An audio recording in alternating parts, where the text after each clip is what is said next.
When I'm riding Scooter, I'm inviting him to trust me with the speed and the direction of us.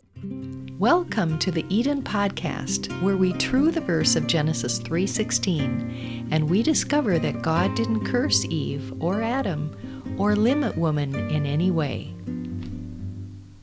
Welcome to True Friends Friday. I'm Bruce C.E. Fleming, Executive Director of the Tru316 Foundation. Our website is Tru316.com. That's Tru316.com. And we are the home of the Eden Podcast. And on True Friends Friday, we have special guests. And I have our co-host, Christy Fleming Goodham, ready to introduce our guest. Yeah. Hi, Dad. Looking forward to another good interview. Thanks, And Christy. Katy Pistole, I'm looking forward to interviewing you and hearing your story. So let me set up a little bit about who you are, who our guest is. Today, Katy and her family hail from Mineral, Virginia, where they live on a 400-acre farm, which I think sounds amazing and would love to ask you all kinds of questions about that, Katy. But for today's episode, we'll talk about, we'll set it up this way. You're an award-winning author who's passionate about sharing your love for horses in a contemporary shepherd and sheep metaphor. Your unique perspective on brokenness has helped lead thousands of God's children into a deeper understanding of the abundant life and the heart of the shepherd. Katy, you're also an ordained minister, a pastor of, let me try this again. You're an ordained minister, a pastoral counselor, a teacher, speaker, and the executive director of Beautiful Brokenness Ministries, a horse-themed discipleship and teaching ministry located in Mineral, Virginia. And you and your family live on the same 400-acre farm as the ministry. So that sounds amazing. It is. Thank you. It's magical sometimes. It's also a lot of work. That's the other part I was going to say. It sounds amazing and probably plenty of work. Plenty of work. Plenty of work to be done all the time. Yep. So how many horses do you have on the property right now? So the ministry has 10 horses, and then I take care of 2 of the, we rent part of the farm. So the owner has 2 thoroughbreds and we take care of those also. So 12 total. And didn't I see a picture of a draft horse that you helped to bring back to full health? Yes, that's Koa. And yes, he's a beautiful Belgian who we just rescued in August of this year. And he's gained about 250 pounds in the 2 months that he's been with us. Wow. That's a lot of clover. Wow. Yes, it is. Yes, it is.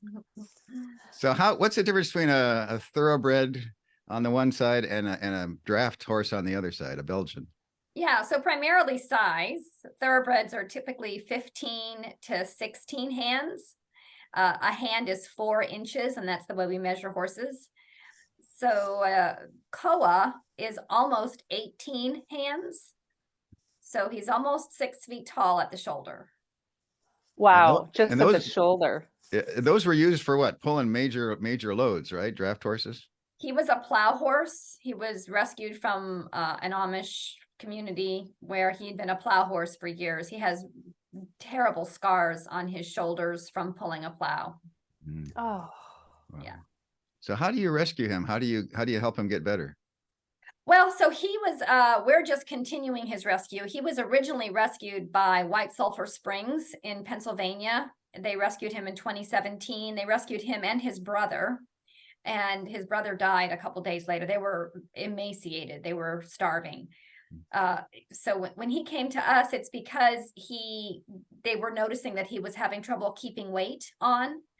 So the vet recommended euthanasia just because the winters are very harsh, and she didn't see how they were going to be able to provide enough care for him. Mm-hmm. So we adopted him. The winters are much milder in Virginia, and he won't have to do any work here. So his primary job is to be loved. And he's pretty good at that. So, and he's very good at that also. So. Oh, that's so sweet. Wow. Yeah. It's fun to hear. It is. Wow. It's fun to do. It's fun to participate in. Yep. Thank you. Yeah. And to imagine a horse's job being one thing, just to be loved, and that he can be good at that. That's fantastic. And that's our job too, right? Is just to be loved by God and share that with others. It's such a cool parallel and metaphor. Yeah, I was thinking that. That's exactly what I was thinking. I have twin 6-year-old girls, and I was thinking how that's been their job up till now. Now they're going to school, but up until very recently, it's just been their job to be who they are and be loved on. And it's still their primary job. You know, the secondary job is school. So That's true. I Yeah. love that. Well said. Yeah. Well, Katy, tell us a little bit about how you came to know that our job is to be loved on and how you got to know this God who loves on us. I would love to share. So I grew up overseas. My dad is in the State Department, and I say he is. He's been retired. My dad turned 92 last year, so he's been retired for a little while. But I grew up all over the place, all over the world. I've loved horses since I could see. I was one of those horse crazy girls. By the time I was 6, I was reading every horse book I could get my hands on. We were in Botswana, which is a small country in Southern Africa, and my parents, who'd been churchgoers, you know, my whole life. So I was typical preteen, hated church, felt like it was a total waste of time. I would, you know, scribble horses on the leaflet as they were preaching about God and all of his wonderful attributes, and just dreaming about not being there. So my parents met this wonderful group of missionaries who introduced them to Jesus and really transformed their faith walk from one of religion to the whole relational God. And they, of course, wanted me to join them. But at that point, I had a horse. They'd bought me a horse for my 12th birthday, and I was fine. I had no need for God. In fact, while I was sitting in the pews, I heard all kinds of things about God that I didn't really want, like that he was jealous and that he was going to punish me if I didn't obey, just a bunch of stuff. And I'm not sure that I actually heard that, but that was the message that I had taken in. And I also understood on some level that if I was going to be a Christian, that he was going to have to be my first love. And I already had a first love. His name was Blackjack. And I just felt no need for God. So my parents began praying that God would somehow speak to me through this horse that I loved. And sure enough, he contracted African horse sickness, which is a fatal disease. It kills 98% of the horses that get it. So it had already been through our barn. All of the horses that had contracted it had survived, which meant statistically that mine would certainly be dead. And so I was heartbroken, and there's no medication. There's nothing to be done. So my parents suggested a prayer meeting, and I was desperate enough to say yes. So my parents and their 12 friends gathered around me, and they just prayed for me, and they prayed for my horse.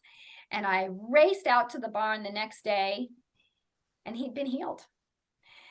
He was standing there eating hay, and I knew, my little girl heart knew in that moment that God was real, that he was powerful, and that he was good. So that's how Jesus introduced himself to me. And so he's always been for me the relational God, not the religious God. And then he's just always helped me understand and receive his love through these horses that I love, because I have such a heart for them. So I hear his voice, you know, whispering. I've got this little red horse that I rescued. Actually, he recently had a birthday, and he doesn't have to do anything, right, for me to love him. I just love him. And sometimes I watch him out in the field running and just being his beautiful self. His tail is flagged, and he's this gorgeous, shiny chestnut, and he just loves to run. And I have this physical reaction. My heart pounds, and I get tears in my eyes, and he makes me love him. And I hear Jesus whispering, you know, Katy, the way you love that little red horse is just a tiny taste of how much I love you. And that is something that resonates with me. I feel that in my soul. So it's a spiritual truth that resonates in my soul.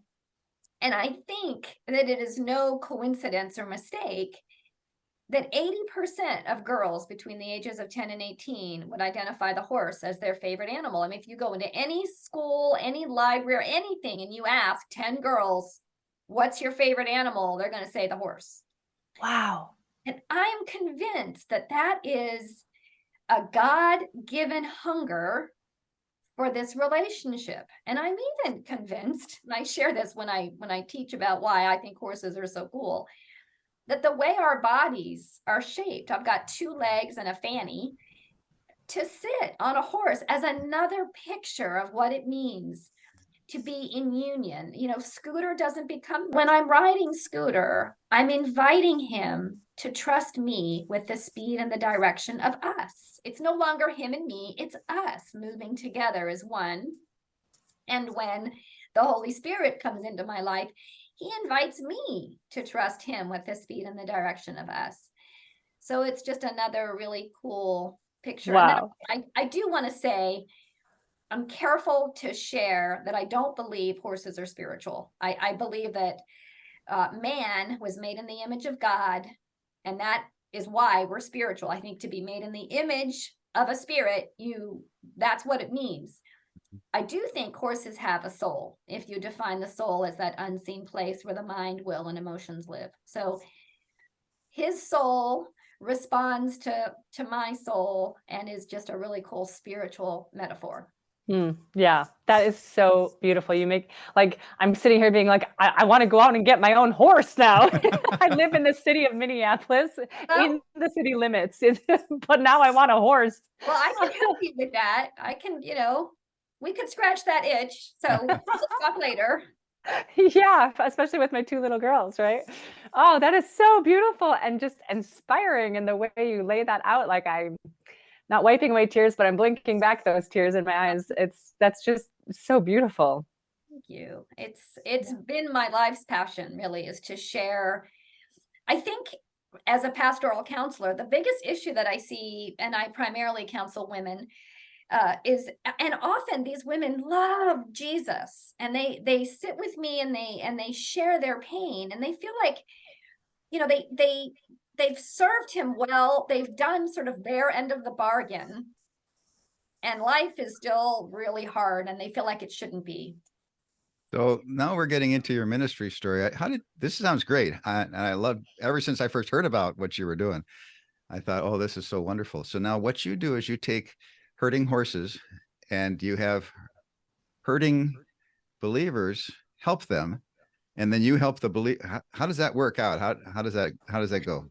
Well, so we rescue horses, and it's a really cool picture for rescue, redemption, reconciliation. So the primary way that I share the ministry is through demonstrations, and Scooter is my little partner. So he's my little red horse that I rescued 23 years ago when he was 3.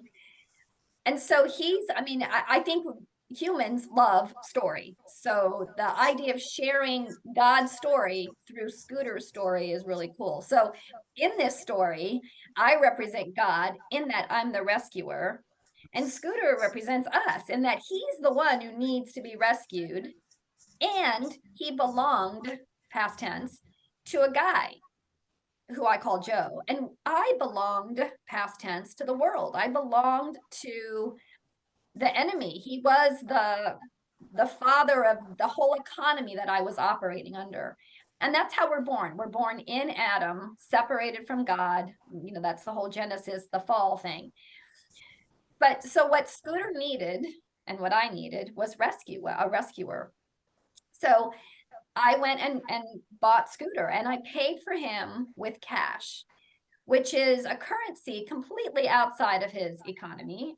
He has no ability to comprehend cash, and he wasn't even around when I purchased him. I handed Joe the $500. Scooter was in the barn waiting for me to take him home, but I was purchased with blood. Jesus's blood is I cannot comprehend that economy. That is completely outside of my ability to comprehend it. And like Scooter, I wasn't even around. I didn't see that transaction occur, and yet it did occur on my behalf. So just because I can't understand it and didn't see it doesn't mean that it isn't true. So then reconciliation is the third part of this, and this is where it gets dicey for my horse and for me, myself, is this idea of reconciliation. What does it mean to be reconciled to the God of the universe And the biggest issue that my horse has in this concept of reconciliation is this law of predator and prey. The law of predator and prey is an amazing analogy for the law of sin and death. And both of those laws came into being on the same day, which is the day that mankind chose to eat from the tree of the knowledge of good and evil. Before that, there was no death, right? Genesis 1:30, behold, I've given you green plants. It shall be food for everybody. Nobody was eating anybody in the Garden of Eden. There was no fear. There was no death. And I can't even comprehend what that must have been like. But I know that there was communication between Adam and the creatures. He was naming them. That is such an intimate thing to do. You don't get to name. You only get to name things and people that belong to you. So the critters, I think, knew that they belonged to Adam and they belonged to love. That's who God is. And that's who he gave Adam the task of loving creation. So this law of predator and prey comes into being. And now there's this rift just between God and man, between the rest of creation, I think, as a visible picture for the fracture that occurred in relationship. So what I'm trying to picture though is that I'm understanding this. This is great teaching. So who do you teach this to? How do they find you, and how do you help them with this process? So a variety of ways. A lot of folks come into this sort of, whatever you want to call it, community called Beautiful Brokenness through my books. I write children's books and adult books.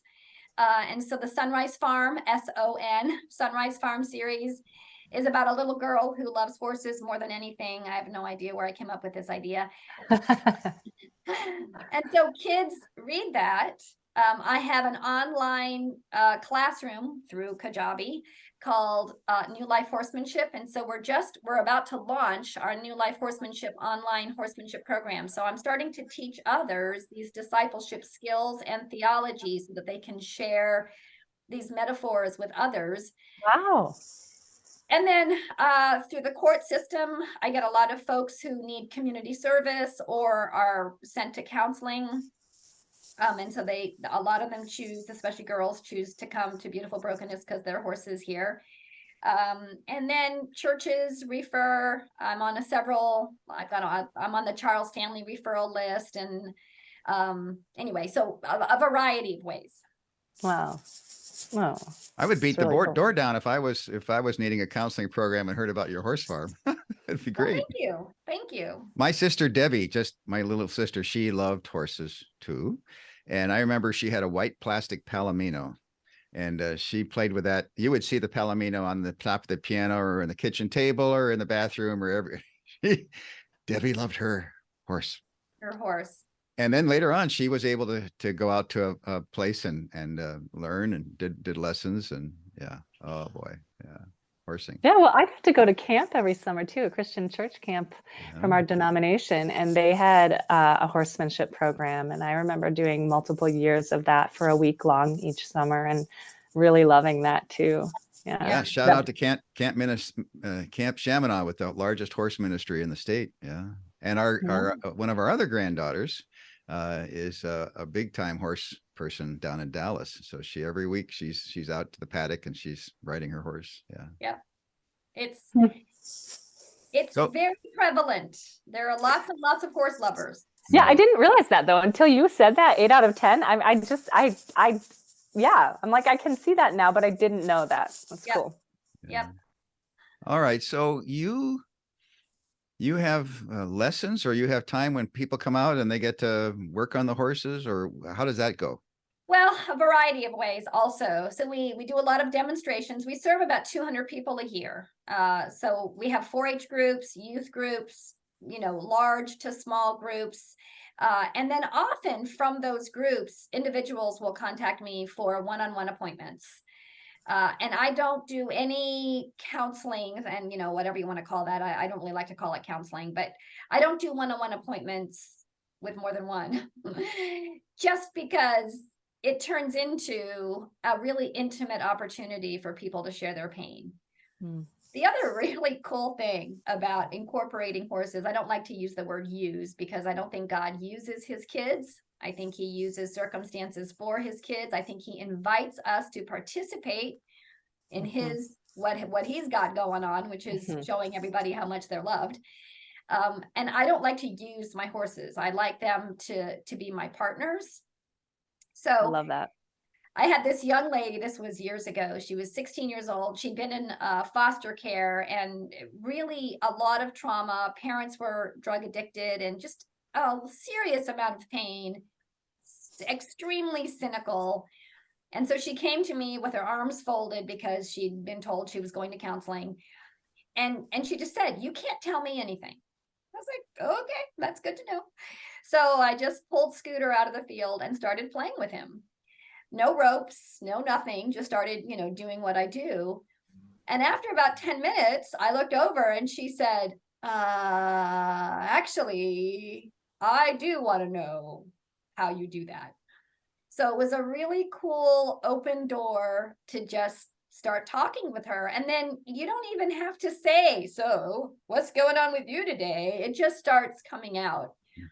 And one of the things that happened for this young lady, she was just breathing in the smell of White Star, one of my horses. And she said, "Oh, I just love White Star. I just love her." And I said, "Why do you love her?" She said, "I don't know. She's just a horse, but I just love horses. And so I love her." And I said, "You know what? God loves you the same way. You don't have to do anything. He just loves you because he does." And that was real for her. That resonated for her and changed her life. It completely turned her around. And I've seen that happen over and over and over again. So it is hard work, but it is so worth it. Yep. Yeah. Oh, yeah. I can only imagine how rewarding it would be so often and with so many people. Yep. So tell us how you ended up getting connected to the Tru316 ideas, message, and why it's impactful for you, or just kind of what's your connection to it?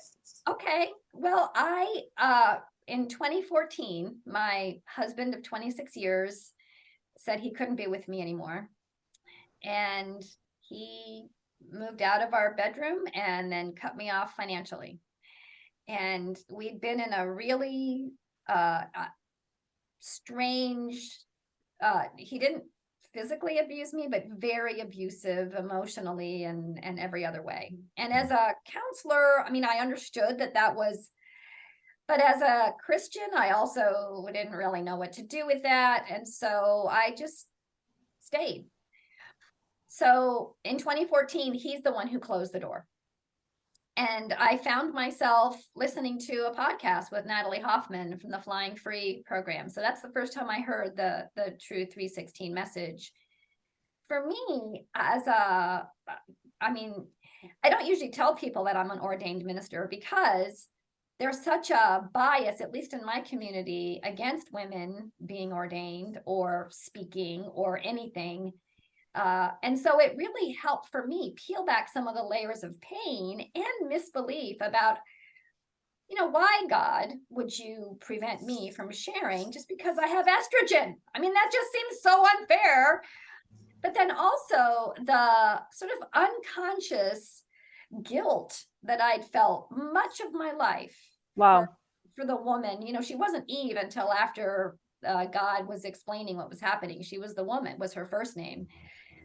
So I had taken a lot of that guilt and shame on myself without even realizing it. So it's been hugely healing and freeing in terms of just fearlessly sharing my message and not worrying about who's listening or trying to figure out how to defend myself if someone gets offended. So that's been amazing. Wow. Yeah. Wow. So, yeah. Yep. That's wow. It's also for me, because I love going back to the original language. And so that was also just very rich. I love language, and to be able to delve into the original languages so deeply was just very freeing and rich. So So the wonderful thing when, Joy was working on her doctoral dissertation and she would come home late at night and all these discoveries, and I was glad to find out what was going on. And then she said, there's only 2 times that the word curse is used in Genesis chapter 3. And yet most people, and I knew this, most people think there's 4 times that God cursed. They think he cursed the serpent, he cursed the woman, he cursed the man, he cursed the ground. That's it. Mic drop. We know what that means. 4 curses. And here she is telling me there's 2. There's 2 curses. One on the serpent. Woman, no. Man, no. Ground, yes. Serpent, ground. He didn't curse either human being. And I had to have a sort of a sick junior high level sense of humor because I was a youth pastor and taught 9th grade English. And so I said to her, yeah, but we know he cursed Eve anyways. And she didn't smile. And I said, but it looks like it if, it says, I'm going to zap your body of pain and childbirth. And she said, that's not what Genesis 3:16 says. And I know that if it's not in the verse, then it's not, we made it up. We brought it in from somewhere else. And if we brought it in, then it could be anything. It could be good. It could be bad. And in this case, it's bad. So God didn't curse the woman. He didn't give her an extra punishment. The punishment was that they would die. And we're all, they're dead. We're going to die. So the punishment was death. And then he says to her, you're going to have sorrowful toil, just like the man will work in the ground. And I'm confirming you're going to have offspring. You're going to have the conception of the Messiah, who's going to be the one who crushes Satan's head. right. So you found that helpful? Yes. Incredibly freeing. Yes. So now the next step with the Tru316 Foundation is we're just trying to get the word out to more people, to let them know what's happening. And you became a true partner, which is a monthly donor to help us out. Yep. And I just thought, oh, this is great. We want to continue to grow the ministry when we want to go farther. So if somebody wants to join in the same way, they would go to tru316.com/partner. So that's a pretty easy address to remember. tru316.com/partner. Yeah. I just want to say thank you, Katy. I feel like your story is such a beautiful example. Okay, as a mom who has spent a lot of time thinking, how do I help my girls understand the gospel? I don't want them growing up like many of my peers who grew up in Christian homes, feeling like it was their burden and duty to love God because we're supposed to love God. Right.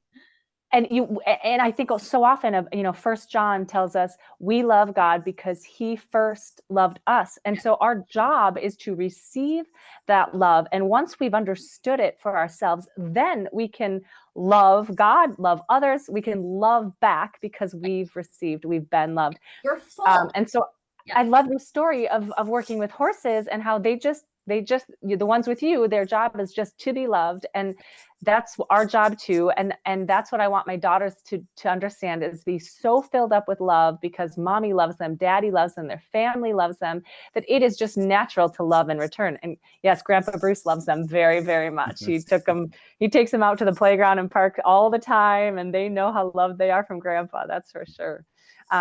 So I love your message because it's such a great demonstration of our number one job is to be loved. And then the things that can get in the way, the poor translation of Genesis 3:16, our misconceptions and the lies then we believe about ourselves and others because of it.